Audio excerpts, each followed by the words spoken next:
Hello everyone, glad to be back. Today is 11th of September. Now it's 1:30, middle of the day by Moscow time.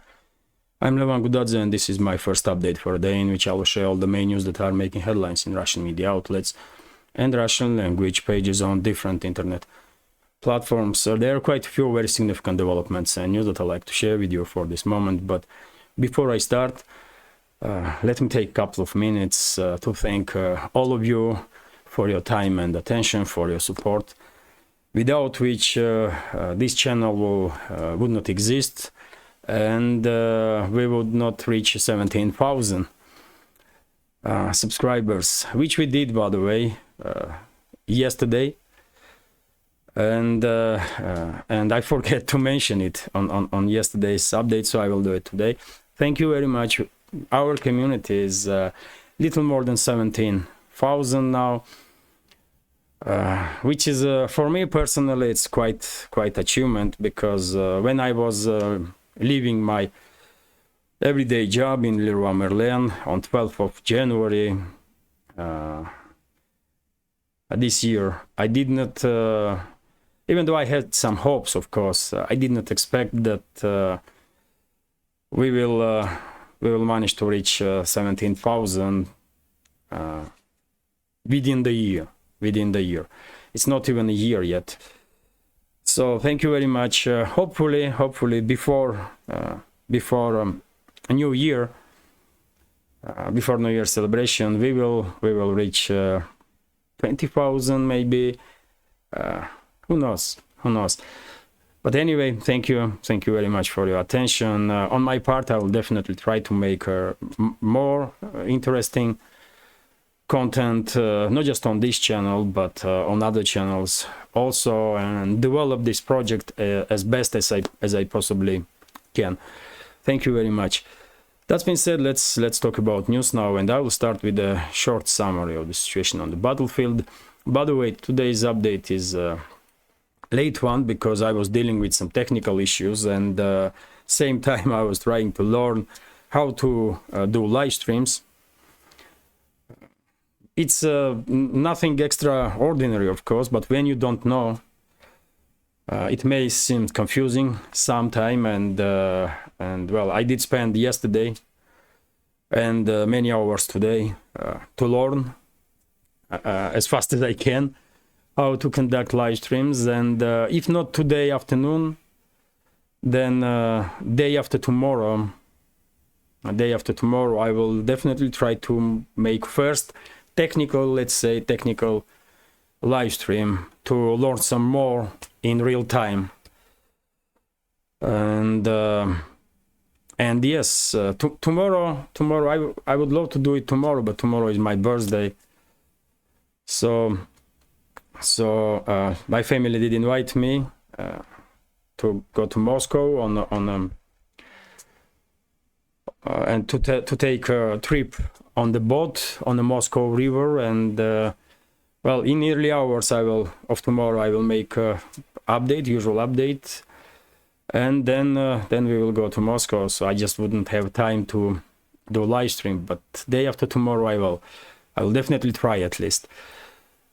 Sorry for this long intro. Now let's talk about some news. And first of all, of course, short summary of this situation on the battlefield. It's no significant changes really on any of the sectors of the front line. It's usual stuff.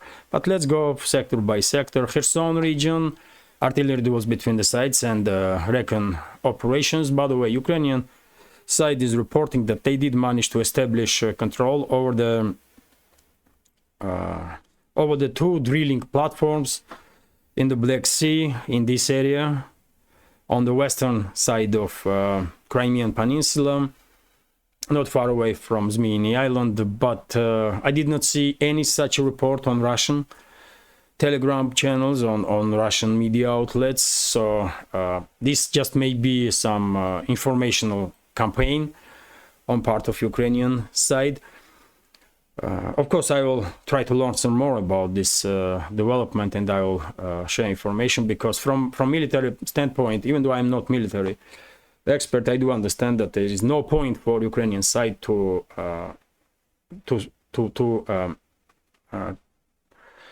establish some military position on these drilling platforms, because Russian side can destroy those platforms with the navy ships, with the aviation, and Kiev will just lose for no reason, for nothing, basically. It's military personnel. But in other hand, when did Zelensky and his associates care about losses among Ukrainian military personnel? They never did. So maybe some Ukrainian units will be forced to conduct these suicidal operations. But anyway, let's continue. So Kherson region, it's operational pause, deadlock. Nothing is happening that will influence overall situation on the battlefield. When it comes to Zaporozhye and South Donetsk sectors of the front line on this land bridge between Crimea and mainland Russia, it's also, I will say, operational pause, even though Ukrainian forces, for whatever reason, are still sending more and more units in this Orekhov bridgehead in between settlements of Rabotina, Verbovo, and Novoprokopovka. We did had some reports that some Ukrainian units even did manage to enter Novoprokopovka and Verbovo, northern, in case of Verbovo, northern parts of settlement, in case of Novoprokopovka, eastern parts of the settlement. But yet again, I did not see any video or photo confirmation of this, and it's hard to tell. But overall, mainly these settlements are under Russian control, and Ukrainian forces, as I understand, are concentrating their last reserves in this Orekhov bridgehead to conduct a last push, maybe in direction of Tokmak, which is, by the way, a very important logistical hub for Russian side. But it's to reach Tokmak, by the way, Ukrainian forces have to breach first line of defense and then second line of defense, when Tokmak itself has several lines of defense. So I don't see even slight chance for Ukrainian forces to achieve success in this direction and reach Tokmak. It's just technically impossible. More likely is that Russian forces eventually will conduct offensive operation and encircle entire this grouping of forces of Ukrainian army in Orekhov bridgehead. But anyway, for now it's I will say operational pause. I guess Russian side is preparing to repel last attempt of Ukrainian side to continue the counteroffensive, last wave, and Ukrainian forces are preparing to conduct this last push towards Tokmak. When it comes to South Donetsk direction, it's also not big changes in comparison to previous days. Ukrainian side is a little more active in direction of these settlements here, Novomayorskaya and Novodonetskaya. There were some reports that Ukrainian forces managed to enter also these settlements, but without confirmation. Russian telegram channels and military channels or Russian media didn't report anything about it. So I assume this settlement still under Russian control, but Ukrainian forces definitely are trying to concentrate their strength in this area and conduct second wave of offensive or counteroffensive. I don't think they will achieve much other than demilitarize themselves, but that's what they are doing for last 3 months quite successfully, demilitarizing themselves, and it would not be surprised if they will continue in very same way. When it comes to Donetsk direction, no significant changes, only more or less interesting or important news is that Ukrainian side conducted local scale offensive in Avdiivka area. I guess this was due to effective work of Russian artillery to distract logistical lines of Ukrainian forces in Donetsk sector. And this is important because these logistical lines are used by Ukrainian forces not just on Donetsk sector but also in South Donetsk sector of the front line, and maybe Ukrainian forces are trying now to distract Russian side so that these logistical lines will operate in more or less safe condition, but I don't think it will work. Overall situation is also operational pause. Nothing is happening that will influence this sector of the front line. And we can say same not just on the about southern flank of Donetsk direction, but also about northern flank, Bakhmut and surrounding areas. Although Ukrainian forces, for whatever reason, still are continuing to demilitarize themselves in Andreevka direction. They are unable basically to achieve anything whatsoever, but day by day they are sending more and more troops to conduct these local scale offensives. And there are some reports that because they are quite unsuccessful in Andreevka area, they may shift their attention now in direction of Klishchevka once again. And by the way, I remind you that during the previous several months, during these clashes in southern flank of Bakhmut, Ukrainian forces lost basically up to 3 brigades, if we combine losses of manpower and military equipment. And that's why I'm quite skeptical that Kiev regime will manage to concentrate enough force now, enough manpower and military equipment in southern flank of Bakhmut to continue this offensive operations in these areas. When it comes to northern flank of Bakhmut, no changes here. Initiative is in Russian hands, and Ukrainian side for quite a while now are not even trying to conduct any more or less significant local scale offensive operations. I guess they are finally run out of steam in this on this flank of Bakhmut. When it comes to northern sectors from Seversk to Kupiansk and Kharkov region, entirely it's also operational pause, artillery duels between the sides, and constant battles of drones, and recon operations. Basically nothing is happening that will that we can call a breakthrough on any one side. Still, question is remaining: will Russia conduct large-scale offensive operation on the northern sectors before rainy season begins, or we will see Russian large-scale offensive in the winter? And as time goes by, I'm more and more skeptical that about the possibility that Russia will conduct large-scale offensive during this autumn.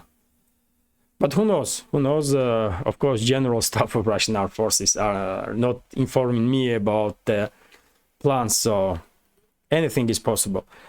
Anyway, this is it for a short summary of the situation, about the situation on the battlefield. And now, and by the way, before I continue,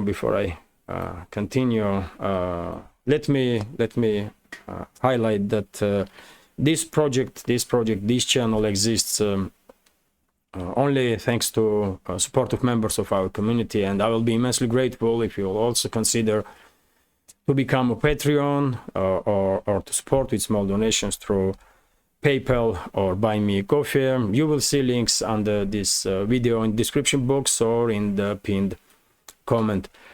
That being said, let's talk about some other news now. And the RIA Novosti is reporting that today, in early hours of the morning, Ukrainian armed forces once again did shell Donetsk and Makeyevka with cluster munitions.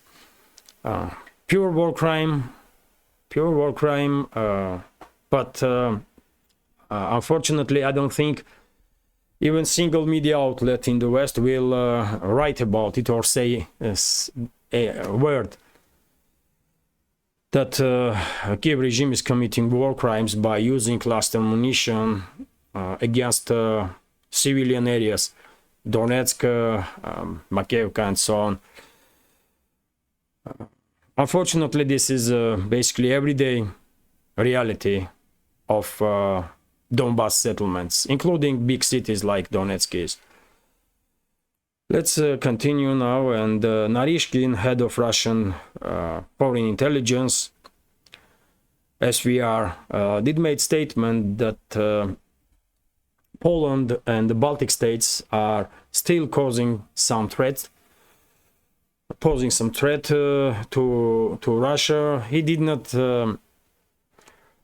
go in details what he meant by this, but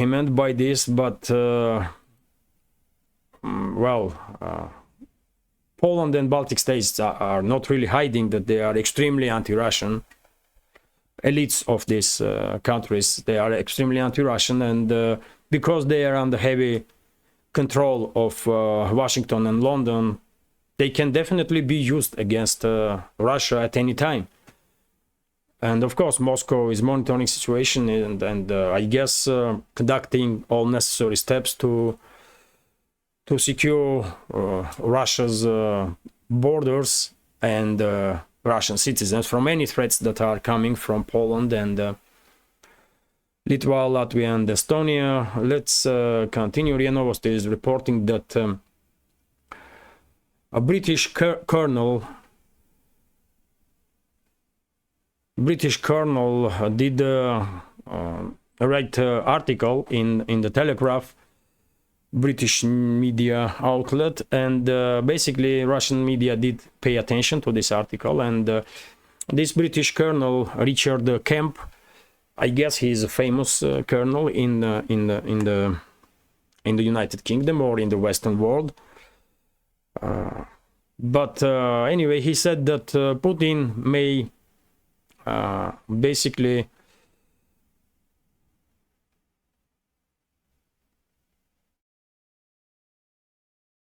унизить. How you will? Just a second, by the way.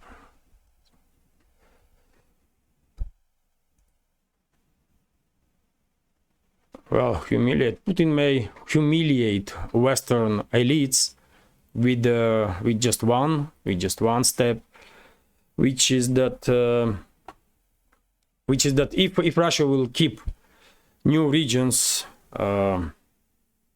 after this conflict will end, that will be biggest humiliation for Western elite and the Western world, according to this colonel. And well, I don't know about humiliation of the Western elites, but I'm quite sure Russia will be in control of not just these new regions, Donbas,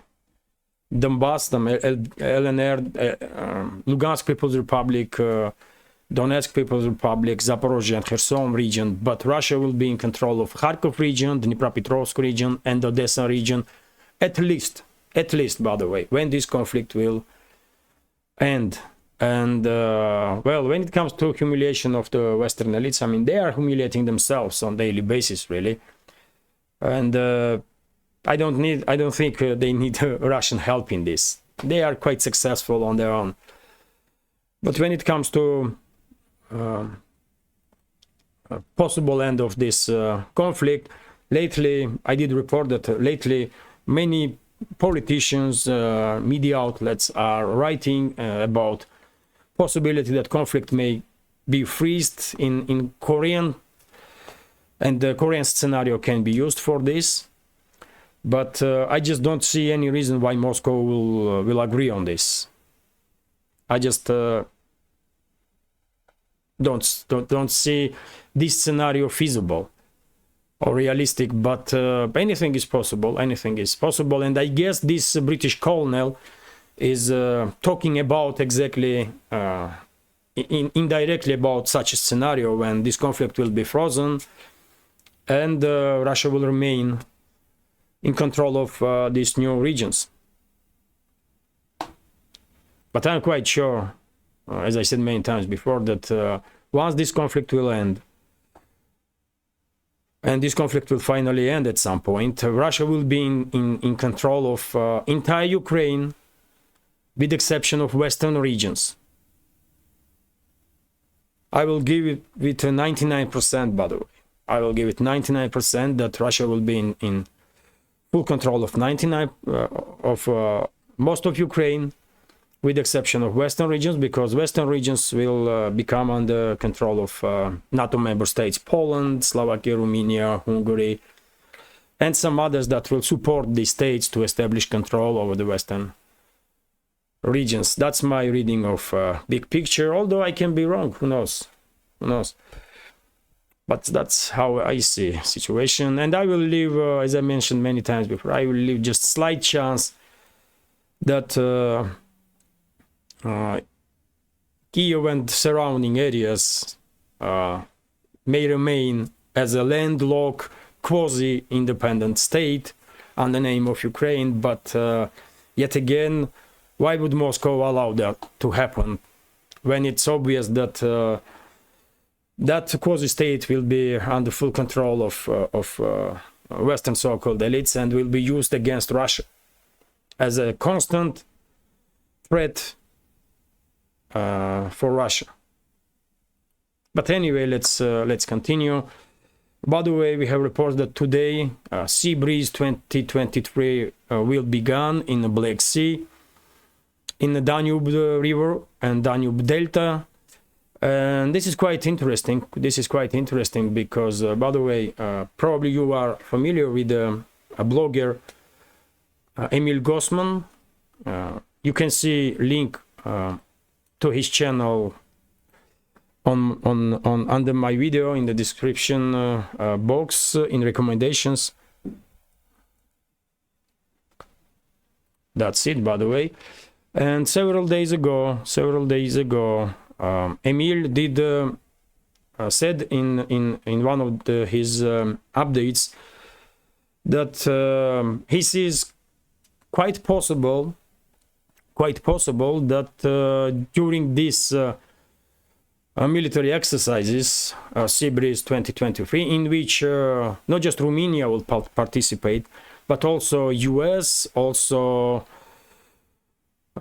Turkey, France, Bulgaria, United Kingdom, and Ukraine.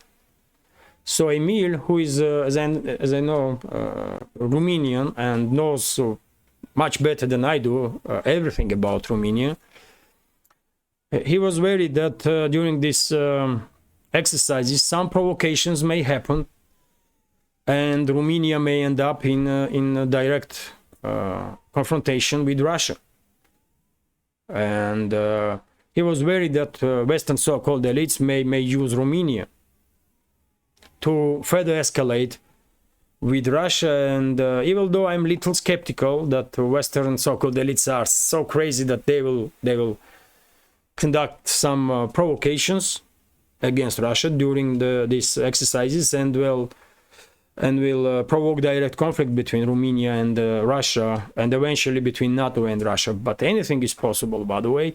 Fact itself that during this time NATO member states are conducting exercises on Danube River and delta of this river, where Russian side is quite actively destroying military and logistical infrastructure of Ukrainian side, especially when it comes to such cities like Reni on Danube River, Ismail and Ilia.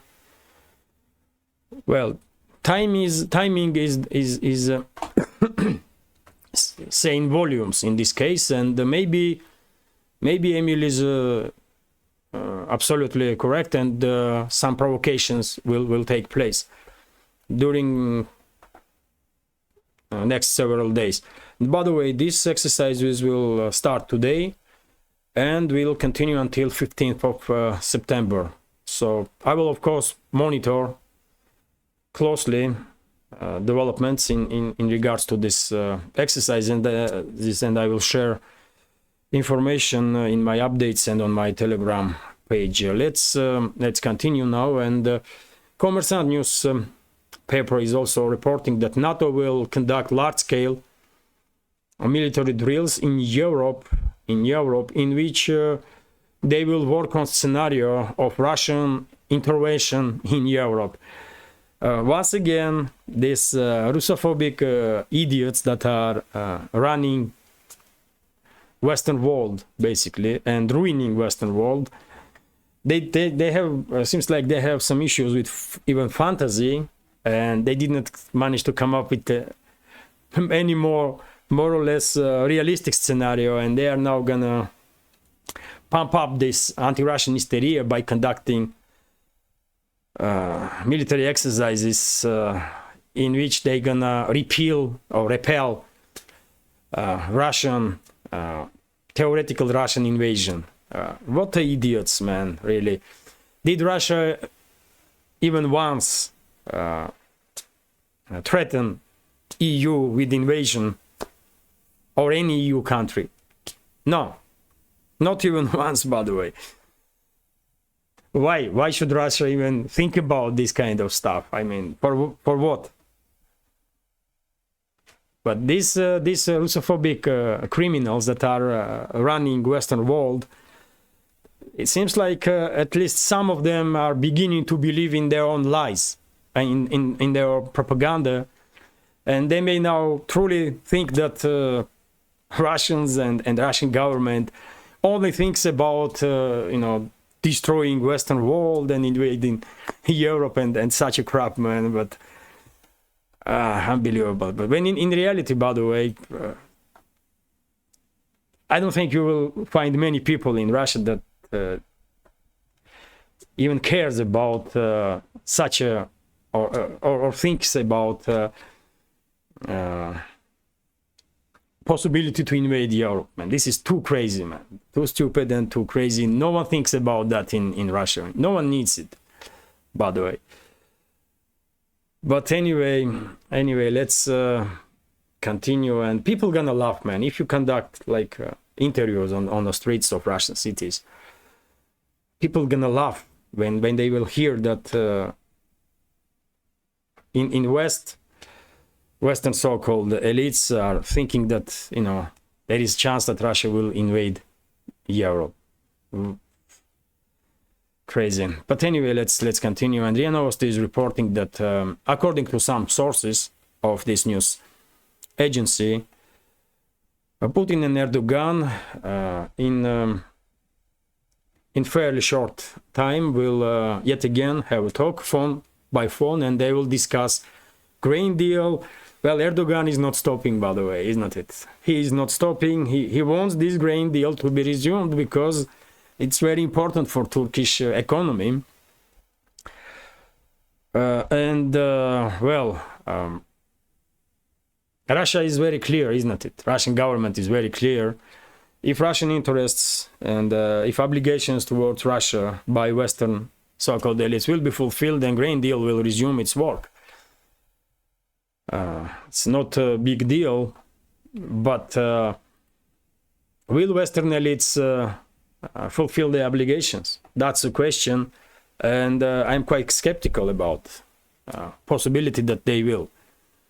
But by the way, during Erdogan's recent visit in Russia, when he had talks with Putin in Sochi, information did come out that Russia may deliver about 1 million tons of grain to Turkey directly, which is of course not like huge, not extremely huge number, but still it will give Turkish side to continue operations when it comes to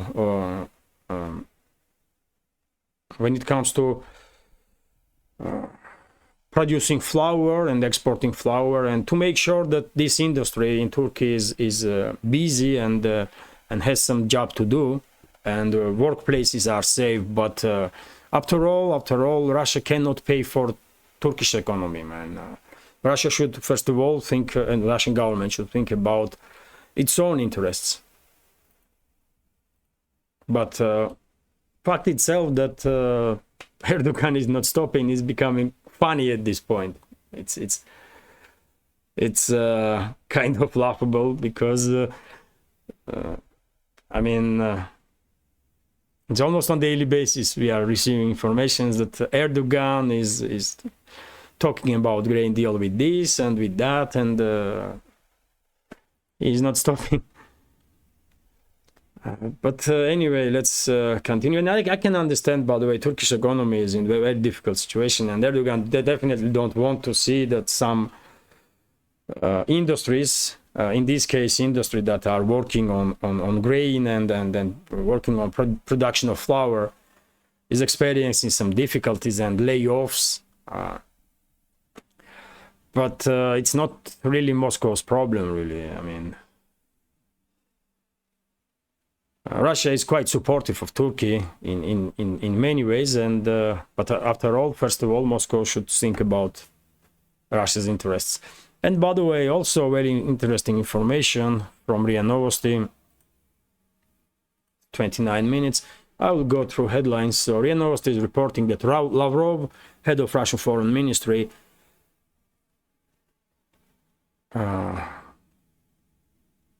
let me read, or let me condemn, basically. I was thinking to translate, but anyway. So Lavrov condemned statements of Pashinyan, Prime Minister of Armenia, in which he said that Pashinyan did said that Moscow basically portrayed Nagorno-Karabakh by giving this giving it to Baku. Baku is the capital of Azerbaijan, and by the way, unfortunately, this deterioration of relationships between Moscow and Yerevan is not stopping, which is very unfortunate. We almost on daily basis are receiving some informations that will even further deteriorate relations between the countries. And in this case, Lavrov was seems like frustrated very much and very angry. And he said that after all, Yerevan never, officially Yerevan and Armenia's government never recognized independence of Nagorno-Karabakh, never said that Nagorno-Karabakh is a part of Armenia, and furthermore, Armenian government, including Pashinyan himself, did sign agreements according to which he was recognizing Nagorno-Karabakh as a part of Azerbaijan. And when this is the case, what Moscow should do, or what kind of legal means Moscow did had to intervene during Azerbaijan-Armenia conflict of 2022 on the part of Armenia, when Nagorno-Karabakh, according to Yerevan itself, is a part of Azerbaijan, and Azerbaijani forces did not invade Armenia itself. They were just conducting operations on their own territory that was for several decades was occupied by Armenian forces. But for whatever reasons, it seems like current leadership of Armenia are pushing this narrative that Russia did not support Armenia during that conflict, when Russia did not have the legal means to act. And as we all know, Putin is very keen to conduct every single step, by the way, according to law. According to law, by the way. First of all, Russian law, of course. But according to law and according to agreements that Russia has signed. So it was impossible, absolutely impossible for Moscow to enter that conflict and basically wage war against Azerbaijan when Azerbaijan never invaded Armenia itself. And according to agreements between Armenia and Russia, Russia will are obligated to protect Armenia if any country will invade it. But it did not happen. It just did not happen.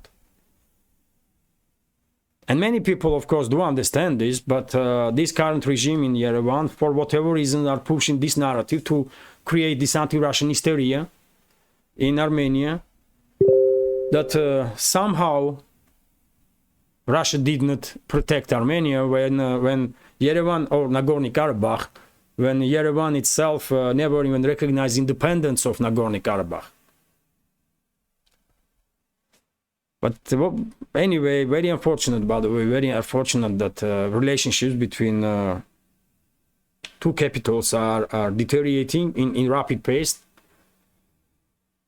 And well, let's hope during the next election, Armenian society will choose some other politicians to lead that country, because right now Armenia, under leadership of Pashinyan, definitely heading towards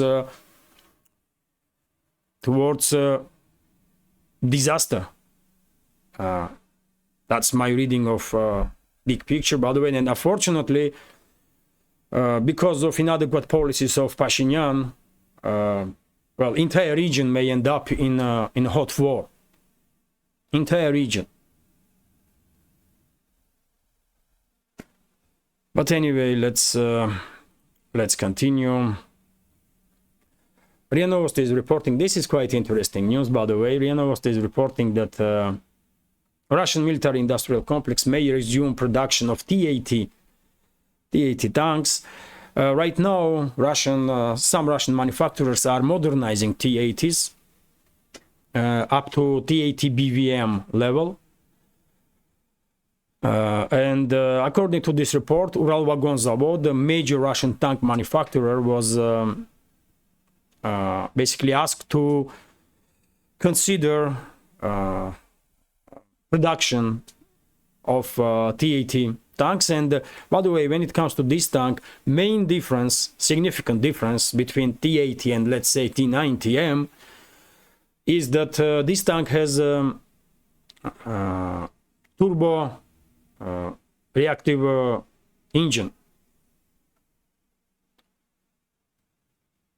Let me translate this. So it's a gas turbine engine. Yes, it has a gas turbine engine, and in this sense, this tank is somewhat similar to U.S. Abrams tank, which also has a gas turbine, as I understand, or basically jet engine. Well, these engines do have some good qualities, but also have some bad qualities. They consume huge amount of fuel, but they are very powerful same time. And because of it, T-80 has nickname Flying Tank, because it's very fast and agile. And well, if these tanks will be if production of these tanks will be resumed in Russia, I guess this tank will receive a new turret that will be somewhat similar with the turret of T-90M, which is let me show you, which is by the way this tank here. Internet is slow for whatever reason. T-90M. So this is T-90, by the way, with the new turret, and probably T-80s will receive also new turret. But anyway, let's continue. I wanted to share with you this information because whenever talks are about Abrams tanks, many experts are saying that one of the flaws in that tank is its engine. This gas turbine engine, which is extremely hot, not really reliable, and consumes extreme levels of fuel. And well, in Russia here seems like attitude towards these engines are not that skeptical, and we may see new Russian tanks with gas turbine engines have been produced. Although T-80s, by the way, are part of Russian army, they are in Russian inventory, although they are old ones and they've been modernized. And the latest version is T-80 BVM, if I'm not mistaken. But anyway, let's continue, and I will go through headlines because this update is too long. And as I said in the beginning, I have to devote some more time to learn how to do live streams, and in coming days, hopefully I will be able to reach this new level in development of channel, which is conducting live streams. And well, this is quite interesting. Zelt media outlet is reporting that declaration of G20 does indicates failure of Western elites in regards of isolating Russia, in their attempts to isolate Russia, which is true, by the way. Western so-called elites never had any chance to isolate Russia, and it only takes to look at the map, by the way. It only takes to look at the map to realize that you cannot isolate Russia. Just look at this, by the way. This is Russia. This is Russia here. and it does neighboring with dozens and dozens of countries, and how Europe, let's say, or North America or US, let's say here, how they gonna isolate Russia here? I mean, it's not crazy, but well, level of education and professionalism of Western so-called elites are so low that it's time to time it's becoming extremely difficult to even comment seriously about the statements or the steps. Unfortunately, they are in charge of Western states, including nuclear ones, and that's the main danger, really. RT is also reporting, by the way, that Lula, Brazil's president, did say that Russian president can travel in Brazil anytime without any fear that he will be arrested because of this ICC warrant. Brazil will ignore this ICC decision easily, and well, this is I guess first time when head of a very important state in this world are making such a statement. And basically, I will say this statement from Lula is beginning of the end of ICC. Although ICC did not really have much reputation, but well, fairly soon many other leaders will follow. Example of Brazil's president, and well, ICC eventually will have two choices: go down in history as a rubbish organization, as it is, and end itself, or recall this warrant on Putin and apologize. That may save ICC if they will recall this warrant, fire those idiots that were participating to create this political scandal, and apologize to Putin and to Russia. In that case, ICC may kind of survive. Otherwise, I mean, who cares about these stupid idiots in ICC, man? They are nobody.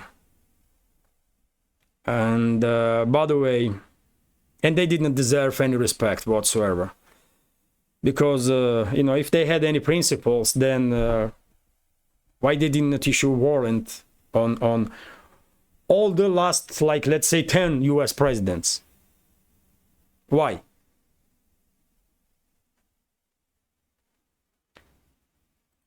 But anyway, let's continue. Peskov, by the way, press spokesman of Russian president, did make a statement about possibility that Putin will participate in next presidential elections, which will take place in 2024. And he said that Putin did not yet make the decision, but if he will participate in next presidential election, he will win.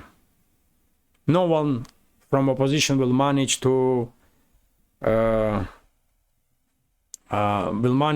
win that presidential election, which is true, by the way, which is true. Putin definitely our most popular politician in Russia, and not just in Russia, but I guess worldwide.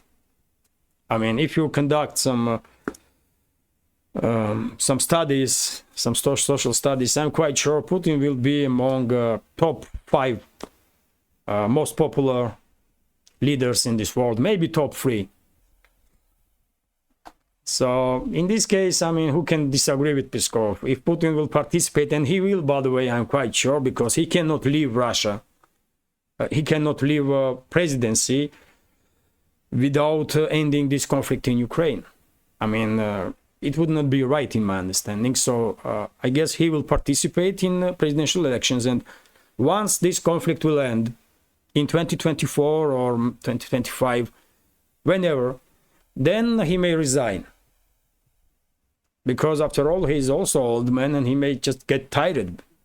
But right now, he definitely cannot leave office because it's his responsibility to deal with this Ukrainian crisis, and did not leave this problem, this issue, for next president. That's my reading of the situation, even though I'm not Putin's super supporter, by the way, and I would not vote for him in next elections if he will participate. And I have my reasons, by the way, and all reasons are about internal situation. First of all, I'm not happy with the level of fight against corrupt officials and corruption in general. And this topic is very important to me, and that's why I will not vote for Putin, and I would not vote for any other candidates also. That's it. If something will change and the fight with corruption becomes more effective, then, you know, I may change mine. But until then, no. Anyway, who cares who I'm gonna vote for? This update is somewhat chaotic, by the way, because as I said, from early morning I was dealing with some technical issues. Same time I was trying to learn how to do this live streams, and I had to prepare update also. And sorry for this little chaos during update. And yes, I completely agree with Peskov. If Putin will participate in presidential elections, he will definitely receive at least 60% of votes. Maybe more, possibly more even. I mean, because he truly is a most popular politician in Russia, by the way. And that does not matter, do I support Putin or not. True is true. I mean, you have to recognize factual information, and it is what it is. RIA Novosti is reporting that Putin, well, this news is about Putin also. And well, Putin did arrive in Vladivostok, where Eastern Economical Forum will take place, and it did begun yesterday, by the way, and it will continue until 13th of September. And of course, Putin will participate in this economical forum, and he will give speech. And of course, I will report about it. I will report about it on my Telegram and next updates. And when it comes to Eastern Economic Forum itself, according to RT's reports, for example, some 7,000 people from dozens of countries will participate in this economical forum. Not just politicians and leaders of public opinion, but also business people.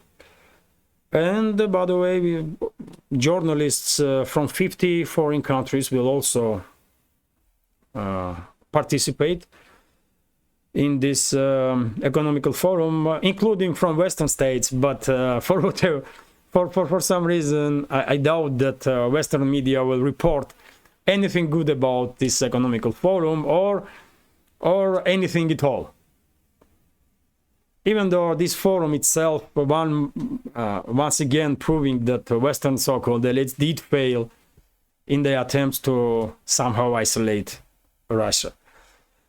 And by the way, a few more headlines. TASS news agency is reporting that Russia, since the beginning of this year, issued twice more visas than in 2022, which is, I guess, somewhat due to this new application that Russian Foreign Ministry implement when you can apply for visa by internet without spending time to go to embassy or consulate and so on. And well, good news for Russia, good news for Russian tourist industry. And hopefully these numbers will grow these numbers will grow, and in several years' time, Russia will become one of the major tourist destinations for citizens of many countries in this world, because there is so much to see in Russia. By the way, it's a huge country. Very diverse country, and well, I do encourage everyone to visit Russia whenever opportunity comes. And RT is also reporting that Western exodus from Russia is a boom for Chinese companies, which is absolutely true. Chinese, for example, car makers now make up around 40% of Russian market, up for last year's 5%. Just imagine, by the way, how happy Chinese manufacturers, car manufacturers are. They are making billions. They're literally making billions and billions, thanks to Western companies that left Russia. And I did report about this many times before, but well, we have some additional information here, additional numbers, and well, it's good for Russia, good for China, and not that good for Western car manufacturers, but it was their decision. No one forced them to leave Russia, isn't it? At least from Russia. When it comes to Western so-called elites, yes, they did force Western businesses to leave Russia. But after all, if some companies did manage to find ways to stay in Russia, why other companies didn't? Why they didn't even try? And by the way, several more news. TASS news agency is reporting that Russian Alrosa company find the biggest diamond for last 10 years in Russia. And of course, we all know that Russia is one of the major producer of diamonds in the world, together with South Africa and several other countries. And this diamond, by the way, is quite huge, really. This is the diamond, and it's 390.7 carats. Quite a stuff. Before this,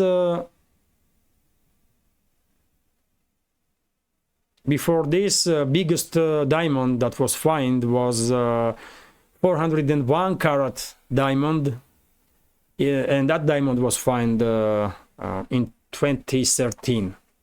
But this one is also huge, by the way. I wonder how much this diamond costs. I mean, probably I don't know, 10-20 million dollars. I don't know, but quite interesting news. And by the way, this is gonna be last information for this update. RIA Novosti is reporting based on aid of Russian President Maxim Oreshkin, who said that the time period of Ruble's when Ruble was becoming weak have passed, and Ruble will stabilize. Ruble will stabilize now, which is well, quite optimistic statement from Oreshkin. And Ruble is quite stable, by the way, for last 2-3 weeks. More or less, Ruble is more or less stable. And right now, let me give you current exchange rate. Right now, Ruble is somewhat around 97 ruble for a dollar, if I'm not mistaken.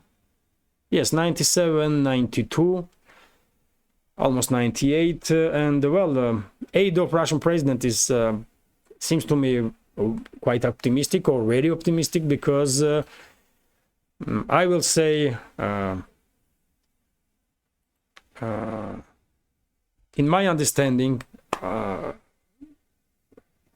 optimal exchange rate for ruble will be somewhere around 120 or a little more for a dollar, and I'm saying this based on information that we have from open sources about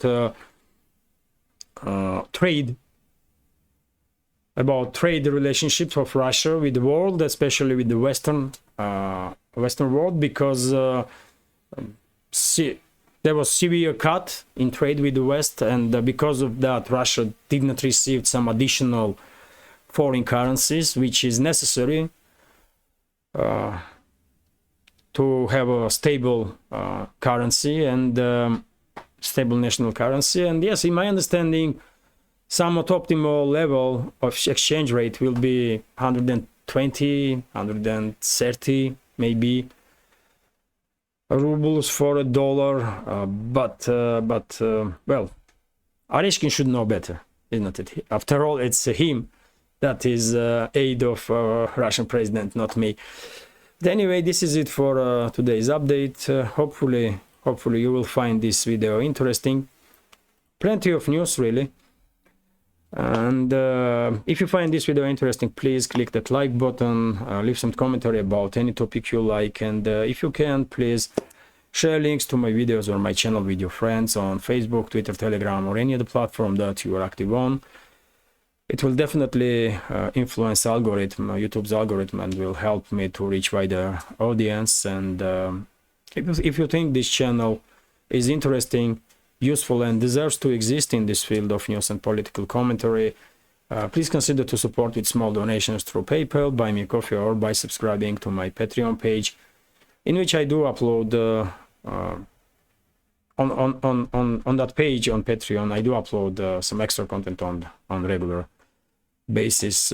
That's been said, well, I wish you a great day and take care.